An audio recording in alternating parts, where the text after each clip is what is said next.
Hi, welcome to Spooked with Emma. I'm Emma and this is part 7 of the last 6 days. There are 12 parts altogether, so if you enjoy this, please subscribe so you don't miss anything.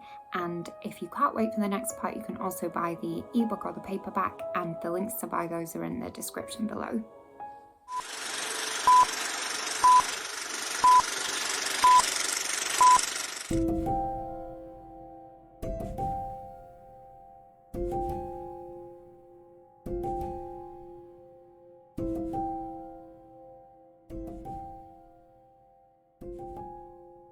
I sat around the room most of the morning. It was such a nice change to not feel as I needed to rush out as soon as I could to escape from whatever had been terrorising me since I arrived in Madrid. I switched on the television again, but whatever was on seemed to be mainly people shouting at each other, so I switched over and found very similar programmes on most of the channels. Eventually I settled on some kind of news programme, which was at least a bit calmer. I ordered scrambled eggs and croissant from room service and ate my breakfast with the window open, looking out over the square. It was another beautiful sunny day in Madrid, and everyone I could see seemed to be enjoying the day. I decided I should do the same, but first I needed to make myself presentable. I'd hardly brought anything with me, so I would have to wear the same dress and underwear again.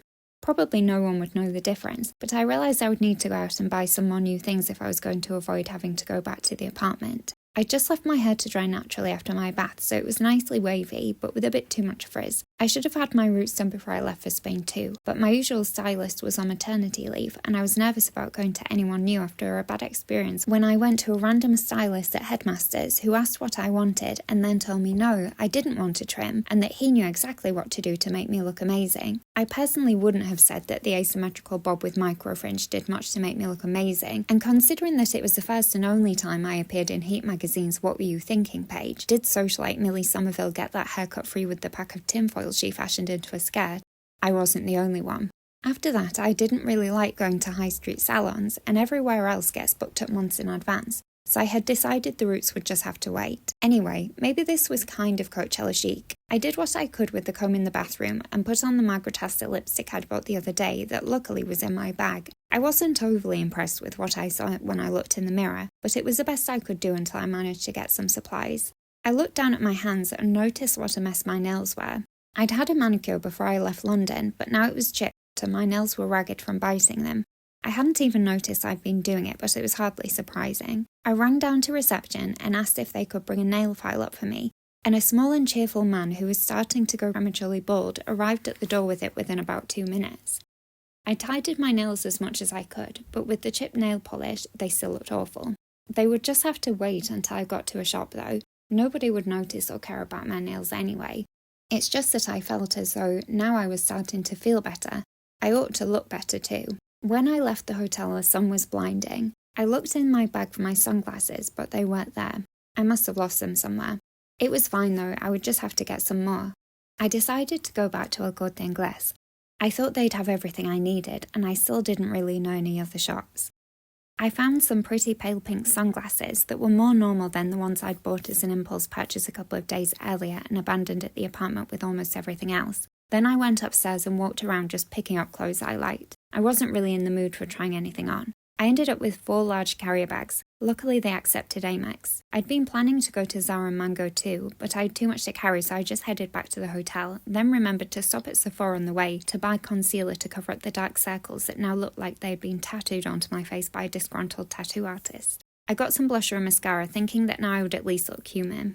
I knew I was wasting money buying the same things over and over, but money was one thing that wasn't a problem for me. And if it meant I didn't have to go to the apartment, then it was fine with me. When I was about to leave, I saw the perfume wall and thought that some new perfume might be exactly what I needed to help pick up my mood. I smelled a few and chose the most cheerful, summery, uplifting one I could find, since that was how I was determined to feel. Then I remembered that I didn't have any basic toiletries either, apart from the free ones in the hotel. So I quickly picked up deodorant and some cleanser and moisturiser, plus some nail polish remover and a new bright pink polish so I could sort out my nails. Then I carried everything back to the hotel, excited to try on my new purchases. Once I'd put on my new dandelion print playsuit and painted my nails, I felt almost like any normal girl on holiday. There was only one thing that had started to nag at me slightly, those notebooks and that message on the wall. I hadn't thought to bring the notebooks with me last night, but in my bag I had the sheets of paper with the words I thought I could check in the dictionary. And there was still that writing on the wall that I couldn't figure out, VETE. If I bought a dictionary, maybe I'd have a chance of understanding what had been going on in the apartment without actually having to go back there. I didn't know why I was even thinking about it, but I felt a kind of compulsion to understand what had happened to me and why. And I guess part of me still thought that I might be able to resolve whatever was going on there, even though I told myself I just wanted to forget about it completely. I tried to find my way back to the bookshop I'd been to before, but found the El Corte Inglés bookshop first. So I went in and bought a pocket English-Spanish dictionary, which I was sure would tell me what I needed to know. I went straight back to the hotel room to start my investigation. I immediately hit a problem though, as I found that vete, the main word I wanted to look up, and the one I thought was the key to understanding the haunting, didn't appear in the dictionary at all. I was confused, but when I thought about it more I decided that that must mean that it either wasn't a Spanish word at all, I didn't know what it could be otherwise though, maybe Latin or something. For all I knew the ghost could have been talking Latin too, I just assumed it was Spanish because it wasn't English and I was in Spain. Or it was some kind of acronym, in which case I would have almost no chance of finding out what it meant, especially since I still hadn't found my phone so I had no internet. I never did find it. Now I realise that I just didn't understand how dictionaries work, or I wasn't thinking straight. I don't know which, maybe both. It's really hard to concentrate now, and sometimes I can't remember if I'm telling everything in the right order, or if I'm even telling the right things at all, or I'm imagining things or dreaming them, but I have to try. It's so hard though, especially with this pain. Anyway, I remember looking in the dictionary, and I remember that I couldn't find that word. I tried looking up some more words, but without full sentences they made no sense. I decided it was no use, and I should just drop it. I should have just dropped it. Why didn't I? I was frustrated after getting nowhere trying to work out the Spanish, so I decided to go for a walk and get some air and sunshine to clear my head. I asked the reception again about the Royal Palace. I knew there was one somewhere in Madrid, but so far I hadn't seen it, even with all the walking around I'd been doing. The receptionist gave me directions and told me it would take 20 minutes or so to walk there. He said that the walk would take me through the Plaza Mayor, which I thought might be nice since I hadn't seen that yet either. He also told me that next door to the palace was a cathedral called the Almudena that was free to visit. I set off walking and found the Plaza Mayor quite easily. As soon as I stepped into the square, I decided that it was my favourite place in Madrid. It was so busy and vibrant, with people sitting outside bars and restaurants all around the square, others sitting with their friends on the floor, and some even lying down and sunbathing. There were also various artists selling oil paintings or offering to draw caricatures, and an Asian man holding a sign that said "Masajes, €5," which I realised must mean that he was offering massages, but I still pretended not to understand when he came up to me. I realised that was a mistake when he proceeded to demonstrate what he meant by pinching me in the back with some kind of Vulcan death grip manoeuvre that gave my whole back pins and needles, while repeating "Masaje, masaje." I managed to get away, but I was quite shaken up, mostly because I wasn't expecting him to just grab me. And also because if he could make my whole back go numb instantly, then he could probably kill me in half a second if he wanted to. I was just overreacting because I was still so tense, even though I had been thinking that I was fine now. I walked away as quickly as I could, looking behind me every few seconds just in case he was following me, but he was already busy with his next potential victim. I felt better once I was back onto the street, and I soon arrived at the palace. It was beautiful, much nicer than Buckingham Palace, I thought, and I loved the blue colour. Although it could have done with a steam clean because it looked a bit grubby close up. I debated going inside, but decided that I wasn't really in the mood for traipsing around with an audio guide, so I walked around the grounds and found a bench in the shade to sit on. There were people around, and a busker with a guitar singing what I thought must be flamenco or Spanish folk songs, but it was still much calmer than many of the other places I'd been to in Madrid. I sat for a while, and then I decided to go and get lunch somewhere, but then I passed a big church, and I realised that this must be the cathedral the receptionist at the hotel had mentioned. I don't really know why I went in or what I was hoping would happen. I hadn't been in a church for years, not since I was little, and I was a flower girl at the wedding of the daughter of one of my dad's business associates. I didn't 100% realise it at the time, but she was clearly crazy, and I still can't work out why her parents went along with her Renaissance theme. If it had just been the outfits, it wouldn't have been so bad, although wearing a green velvet cloak and pointed hat at 7 years old wasn't my finest fashion moment. But dressing horses up as unicorns was just taking it too far. I always thought that my wedding would be much more classy and elegant, but we'll never know now. I'd always envisioned something small and intimate, maybe on a beach somewhere, but in reality I'm sure it would have been a nightmare because my mum would have insisted on it being the biggest, flashiest wedding anyone had ever been to. She would have invited hundreds of guests, most of whom I probably never would have even met before, and hired Beyonce or Lady Gaga or someone to perform, so that in the end no one would have noticed I was even there. I would have hated it, but I still wish I'd had the chance. Whatever had happened, it would be better than being here writing this and waiting to die, even hoping to die. There are so many things I'll never do now, things I always assumed I would do one day, like having a baby. I've never really wanted a baby, but I imagined I'd have one eventually. I know my dad would have loved a grandchild, although he never would have put any pressure on me, and my mum would have liked it too, I think, although mainly so she'd have an excuse to buy more things. Even having a job is something I'll never do. Just having a column in Tatler or something would have at least given people a reason to respect me. And then I would have had my own money instead of just relying on my dad. I never read James Joyce's Ulysses either.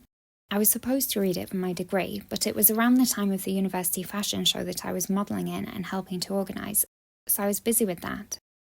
It seemed like a sensible priority, considering that Kate Middleton managed to attract Prince William at a university fashion show just by modelling in her underwear, and I read a summary instead. I thought I would read it another time, but I never did. There are too many things to even think of. Learn Spanish, of course. If I'd learned Spanish before I came here, then I wouldn't even be writing this, and I could do all those things and more. What's the point of thinking about that, though? I just need to finish telling this story. That's all I can do now. I always thought of churches as being dark, but this one was bright, with colourful stained glass windows that cast pretty shadows everywhere. I sat down on a seat facing the front. It was quiet, peaceful. There was a tiny old lady kneeling in front of an altar, gazing up at a figure of a dying Jesus on the cross that was hanging on the wall. She was praying out loud and seemed oblivious to the other people walking around her. I heard movement on my right and turned round to see what was happening. There was a man in a suit lighting a candle. His head was bowed and he seemed to be concentrating intensely. I wondered who the candle was for. He stood there for a minute or so as though he was saying a silent prayer. Then he sat down just a few seats away from me. I couldn't tell for sure, but I thought he might be crying.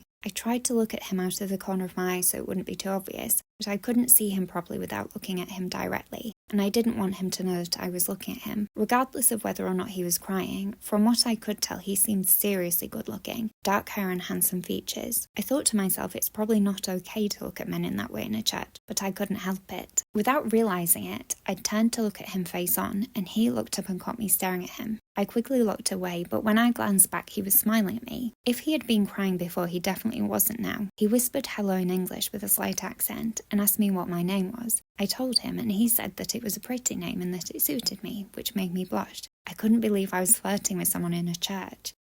He told me his name was Julian. I'd never heard that name before, but it sounded beautiful when he said it. He said that we should go outside so that we could talk properly. I've always liked men who are confident like that. I stood up and so did he, and we left the cathedral and stood outside. The more I looked at him, the more I realised how attractive he was. He was tall, a good few inches taller than my 5'7", with broad shoulders, dark hair and dark skin. He was the typical tall, dark and handsome man that people talk about, I guess, except that his eyes were a clear, pale blue. They would have been striking even in the UK, but I couldn't remember having seen anyone with anything other than brown eyes since I arrived here.